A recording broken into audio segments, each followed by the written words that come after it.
Hello, I'm Rachel from Little Bird Quilting, and in this video we're going to be making a pinwheel star, which is block number 3 in my Big Block Quilt series.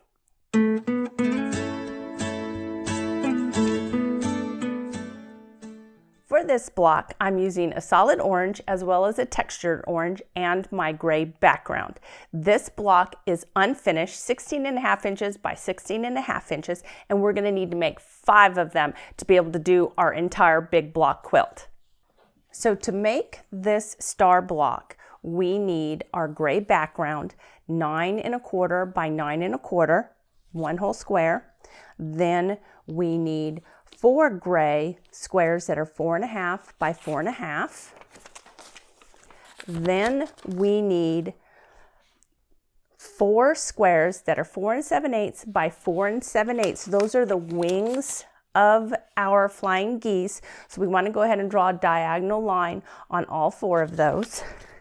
Then we have a square in our textured orange that's 4 7/8 by 4 7/8, and we have 2 of those, and we have cut them on the diagonal. So we now have 4 triangles of our textured orange. Then of our textured orange, we have 1 square that we've cut that is 5 1/4 by 5 1/4, and we've cut it on a diagonal in both directions, which gives us 4 triangles, and they're smaller because this was only 5 1/4 by 5 1/4, and we cut it on the diagonal in both directions. Then of our solid orange, we have a 5 1/4 by 5 1/4, and we've cut it on a diagonal in both directions, which gives us 4 solid orange triangles. So what I'm going to do is we're going to start by creating that pinwheel in the center of our block. And just because I sometimes get my pieces mixed up or in the wrong spot, I like to lay them all out in the way they're going to be in the block. So I'm going to have my solid goose going down. I'm going to place my textured orange on the side, and then this part is going to be right here. So I'm going to go ahead and I'm going to piece these all together. And I'm going to start with these 2, and I'm going to be sewing this seam together first. And I'm going to go ahead and I'm going to sew all 4 of them. And I have my machine set at 1/4 inch. And I have shortened my stitch length just because I prefer a short stitch length. Let me go ahead, I'm going to get all 4 of these done. And I want to make sure when I'm picking them up that I'm keeping them positioned and I know what side I'm going to be sewing on, because there's been a lot of times that, I pick something up over here, and by the time I get it over under the needle, I've rotated it around, and therefore I put that seam on the wrong side. So make sure when you're picking up your pieces that you're, paying attention to what side you want to stitch them on. These 2.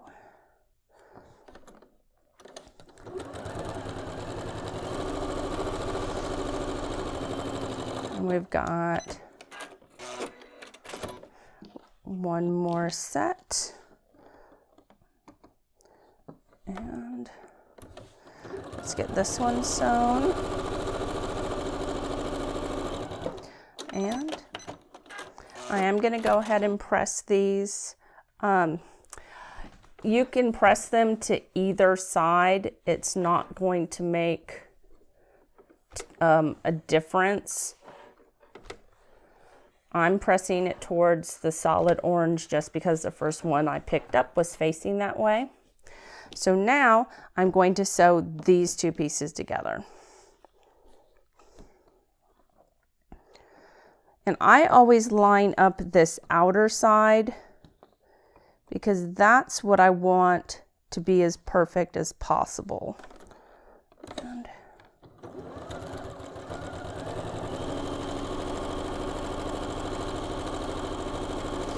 got that one done. It shifted a little. My points might be a little off on this set. We'll have to wait and see how big of a difference or how big of a shift it made. I'm going to line up those outer corners. And I'm always going to use the larger piece as my seam line. That's what I'm going to have the edge of my foot on. Just because, you know, my smaller triangles, since they've already been sewn together to a certain place, they could be a little smaller than what they actually should be. So I'm going to line up those outer sides and get this one done.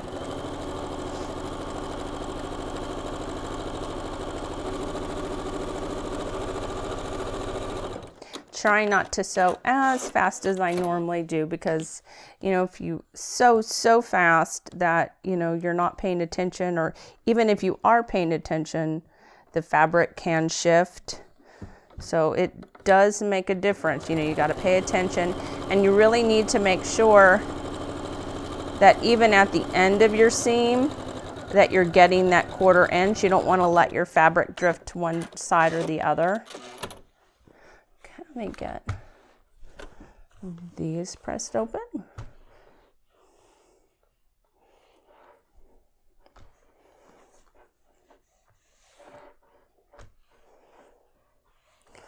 Alrighty, so now I'm going to lay out my pinwheel, and so I've got the orange, orange, solid orange, solid orange. So it's going around in that circle. So I'm going to go ahead and sew these two together.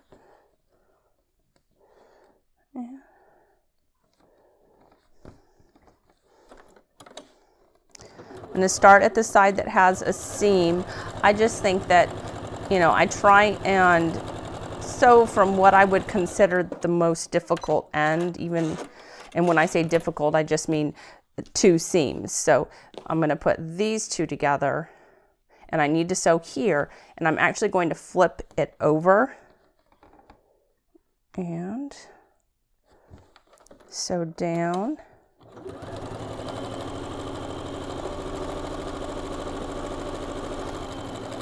Making sure I'm paying attention that I've got that nice 1/4 inch seam all the way down. So now here are my 2 pieces, and I'm going to go ahead and press them right now, just because it's going to make it easier for that center section.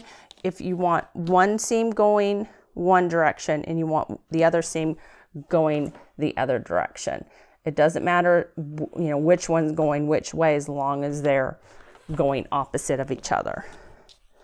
So that'll make it a little easier, because you can nest those 2 seams together. And I'm going to hold that where I think I've got them nested together. I'm going to double check and make sure. I'm going to sew to that spot, and then I'm going to line up the rest of my block. I'm going to sew all the way down.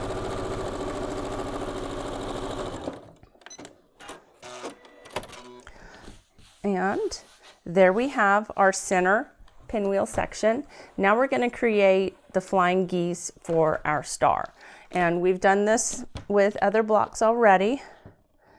And we're going to go ahead and set, we've got our large square, which is 9 1/4 by 9 1/4. And then we have our 2 smaller squares that I believe are 4 7/8 by 4 7/8. And I've drawn a diagonal line on all 4 of them. And I am going to start sewing down one side. And I'm going to double check, because I could feel that that fabric shifted. Get him lined back up, because these are no trim. We're not going to be able, there's not going to be anything left to trim off. This is going to come out the size we need it to be.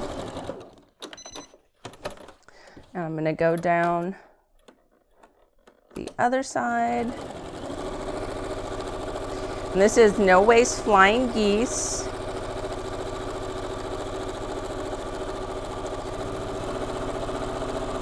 All the way down to the end. And And now I'm going to take my ruler and I'm going to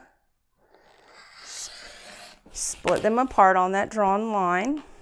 And then I need to press those up. And I want to try and press. I don't want to iron. I want to, really just press, because ironing actually shifts the fabric and you don't want to push the fabric. At least lift your iron up when you're sliding it across so that you're not putting pressure on it.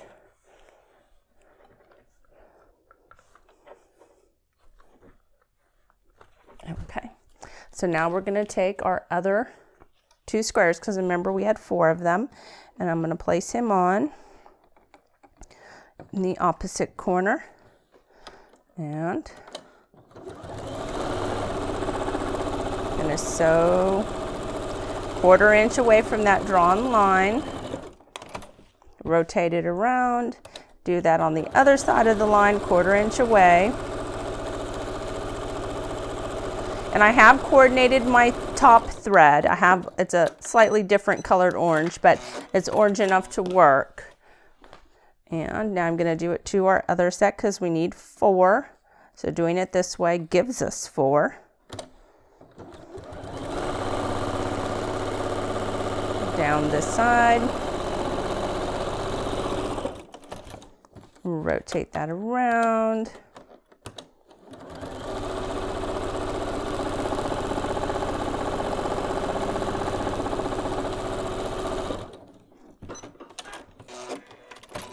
Now we're going to split these apart. 2. We're going to press the wings up.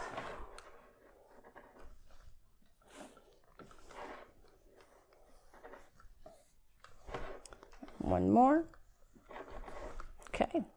So now we're going to put the corner sections on, because we have 4 of them, to 2 sets of our flying geese.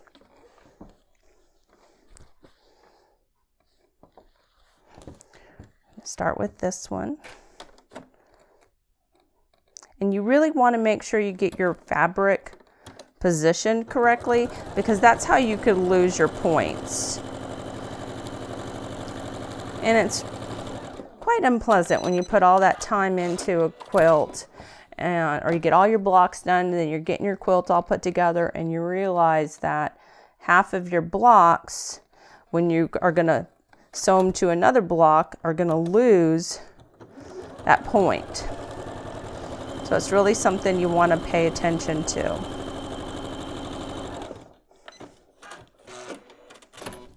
So there's one done. Let's get our next one done. And I'm using the edge of the goose to line up my fabric. I just find that it seems to square up better, that I get a cleaner, better looking point when I use that side versus the side with the wing.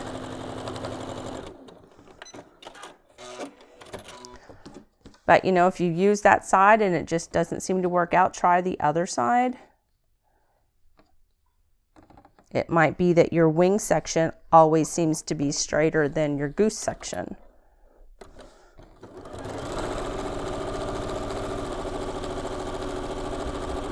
Okay, so we've got both of those sections done. Now we're going to add these 2 flying geese sections to our center pinwheel. So I'm going to go ahead and flip him over, and I'm going to do my best to make sure my points are going to line up, and I'm going to sew 1/4 inch down to that center section. It looks like it's shifting a little bit, so I'm going to try and hold it. And I'm going to slow down when I get to this middle section, just because a lot of machines have problems going over, that point and that seam on the other side.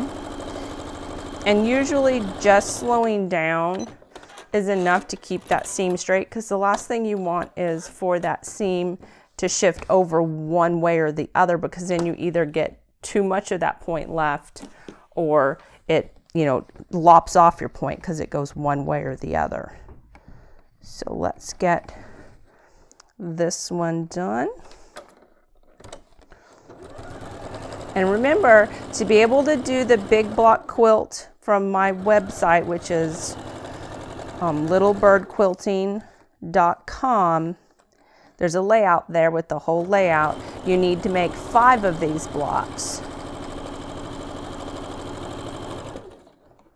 Okay, so now we have our center section. I am going to go ahead and press it, just because a pressed seam is much easier to nest together with another seam, because it already knows what direction it wants to go. So I'm pressing the middle section out, and I'm pressing the top and the bottom in. Get this one pressed a little bit. So now I'm going to line up my first seam, and I'm going to take a look and see how my middle section's going to line up. And it's doing pretty good. So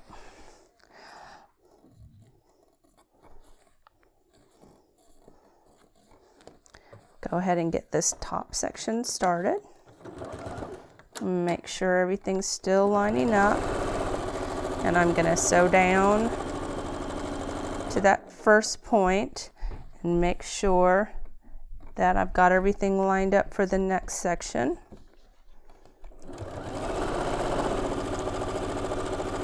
I'm going to sew down to that center section. Then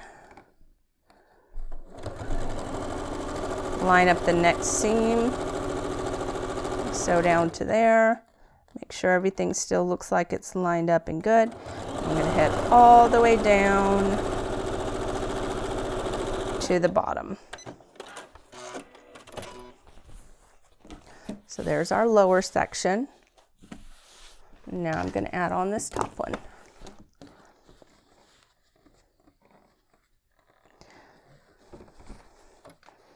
We're going to start at the top.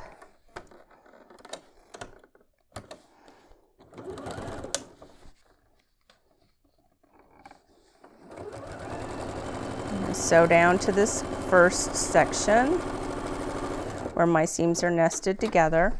I'm going to line up my next one, and I'm going to hold it. And remember, when I get to this section, I'm going to slow down on my stitching, because this is where the machine is going to have to deal with multiple layers. I've got everything from the flying goose, that point, as well as the seam on the other side coming together. So it's got to get over all of those, and you want it to continue to sew straight.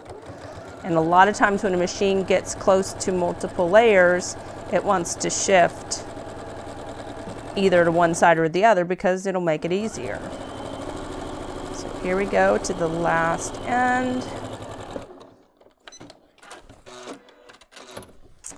And here we have our pinwheel star. So I hope everyone is getting these blocks done. And remember, if you have any questions, please put them in the comment section below, and I will try to answer them as soon as I can. Remember, we are halfway done. We're going to be doing a total of 6 blocks, and this is block number 3, so we've got 3 more to go. And you can go to my website, littlebirdquilting.com, to see the whole layout of all of the blocks and get a yardage if you want to follow along with me. Don't forget to like and subscribe, and if you hit the little bell, you'll receive a notification as to when I put new videos out. Thanks again for watching. Bye-bye.